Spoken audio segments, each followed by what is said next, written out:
مجيد اللهم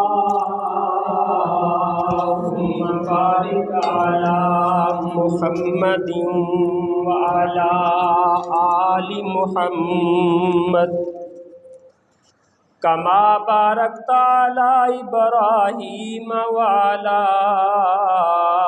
آل إبراهيم إنك حميد مجيد. أما بعد فإن خير الكلام كتاب الله وخير الهدي هدي محمد صلى الله عليه وآله وسلم وشر الأمور محدثاتها وكل محدثة بدعة وكل بدعة ضلالة وكل ضلالة في النار.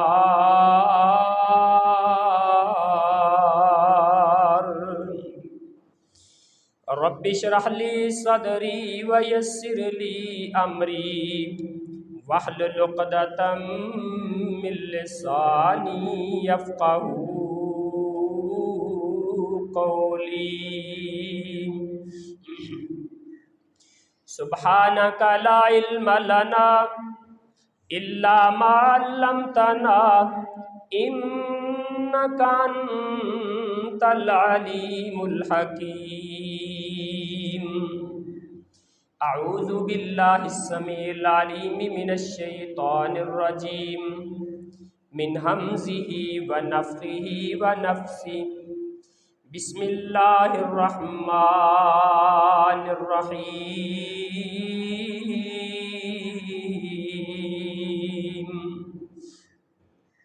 إن الله يدافع عن الذين آمنوا إن الله لا يحب كل خوان كفور.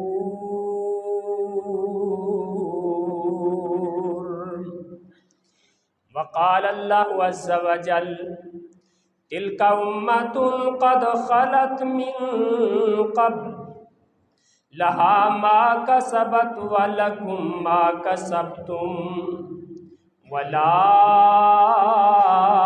تسألون عما كانوا يعملون.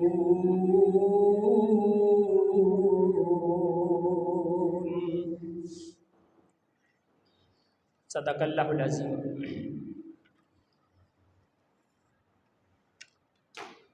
حمد و ثنا تعریف کے قابل ایک اللہ رب العالمین کی ذات ہے.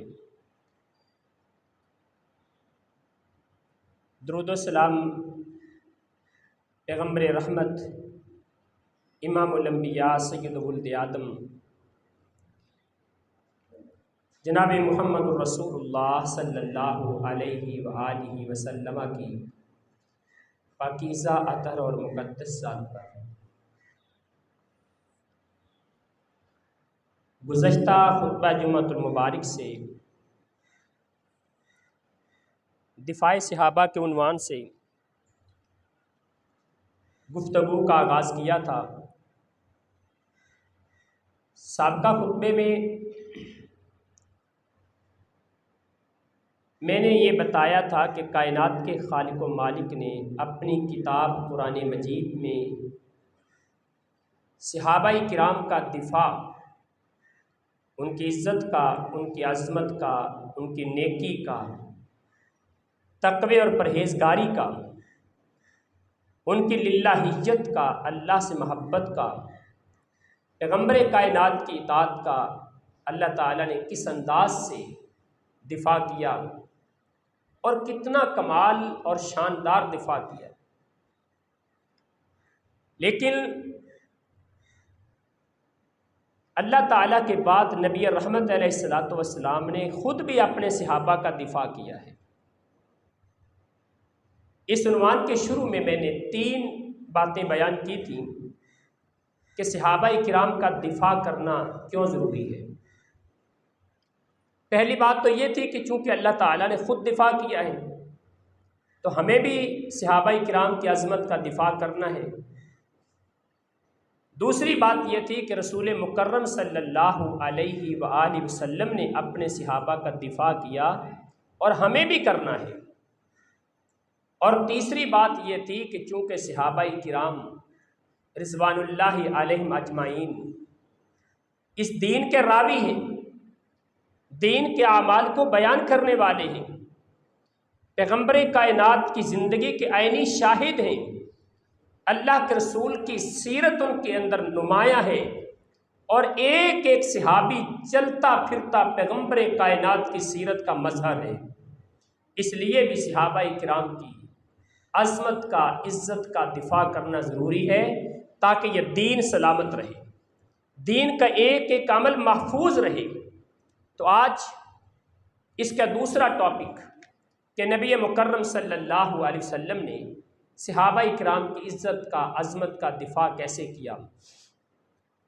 یہ بات یاد رکھیں، ہمیشہ قائد اور لیڈر اپنے ورکر کی، اپنی تنظیم کے ممبران کی، اپنی تنظیم کے عہدے داران کی، اپنی پیروی کرنے والوں کی تعریف اس وقت کرتا ہے جب اس کو ان پر مکمل اعتماد ہوتا ہے، ورنہ تاریخ کے اندر ہمیں یہ بات بھی ملتی ہے۔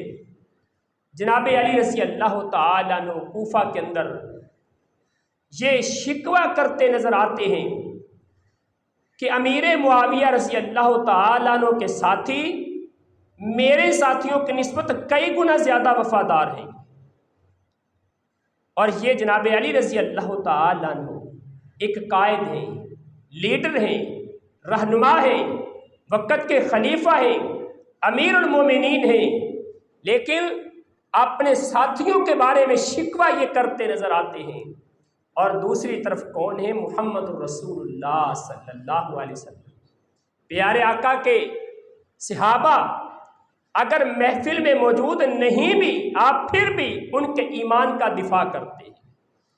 اللہ کے رسول صلی اللہ علیہ وسلم ایک دن مجلس میں تشریف فرما تھے، آپ نے یہ بیان کیا کہ قرب قیامت ایک آدمی بیل پر سواری کرے گا اور بیل رکے گا، اپنی گردن پیچھے موڑے گا اور سواری کرنے والے سے کہے گا کہ مجھے سواری کے لیے پیدا نہیں کیا گیا، مجھے تو کھیتی باڑی میں ہل چلانے کے لیے پیدا کیا گیا ہے۔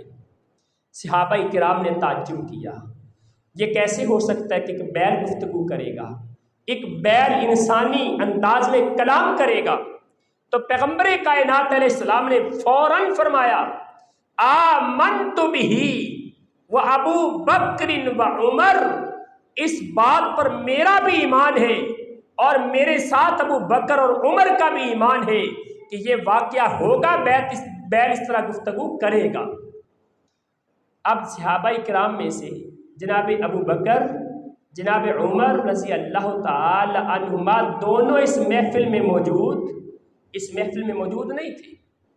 رسول اللہ نے پھر بیان کیا، وقت آئے گا بھیڑیا بکری پر حملہ کرے گا، بکری کا مالک اس کو چھڑا لے گا اور بکری کا مالک اس کو چھڑا لے گا، اور بھیڑیا انسانی زبان میں کلام کرے گا اور بھیڑیا کہے گا آج تو نے میرے سے بکری چھڑا لی، میری خوراک تو نے چھین لی ہے، اس وقت کو یاد کر جب ان بکریوں کا رکھوالا میں ہوں گا۔ صحابہ کرام نے تعجب کیا کہ بھیڑیا انسانی انداز میں گفتگو کیسے کرے گا۔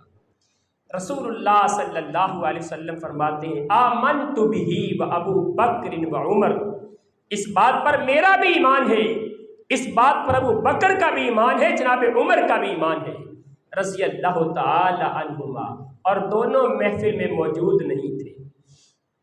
اور پیغمبر کائنات علیہ السلام نے اپنے ماننے والے اپنے صحابہ کرام، اپنے پیروکار، اپنے ایمان لانے والے صحابہ کرام کے بارے میں گارنٹی دے دی، گارنٹی۔ ایک طرف رسول اللہ کی گارنٹی ہے اور دوسری طرف آج کا انسان اپنی دانشوری دکھاتے ہوئے صحابہ کرام کے کیڑے نکالنے کی کوشش کرتا ہے۔ اپنے دماغ کا علاج کروائیے۔ پیغمبر کائنات گارنٹی دیتے ہیں، لا تمس النار من رآنی او رآ من رآنی۔